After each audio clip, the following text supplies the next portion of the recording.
Je crois que c'est à peu près tout ce qui reste à l'OTAN, c'est plutôt un aveu d'impuissance que le contraire. Aujourd'hui, les seules sanctions vraiment efficaces, que met l'Occident, que met l'OTAN, eh bien là, on les voit là, c'est ça, c'est empêcher le survol, de territoire de l'OTAN. Bon, c'est comme l'a dit lui-même Sergueï Lavrov, c'est assez mesquin et ça ne changera absolument rien dans la situation actuelle.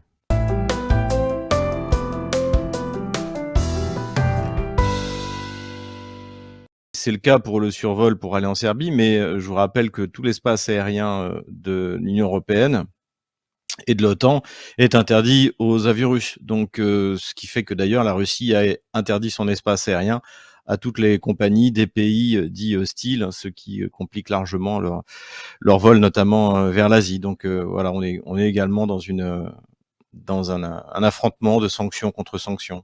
Mais ça n'isolera pas la Russie.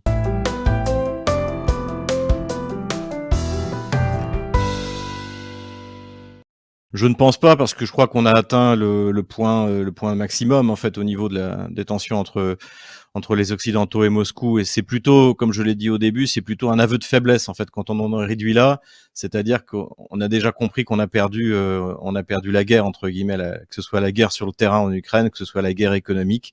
Quand on en est réduit à interdire à un ministre des Affaires étrangères de se rendre dans un pays ami, ça sonne plutôt le glas des sanctions occidentales en fait.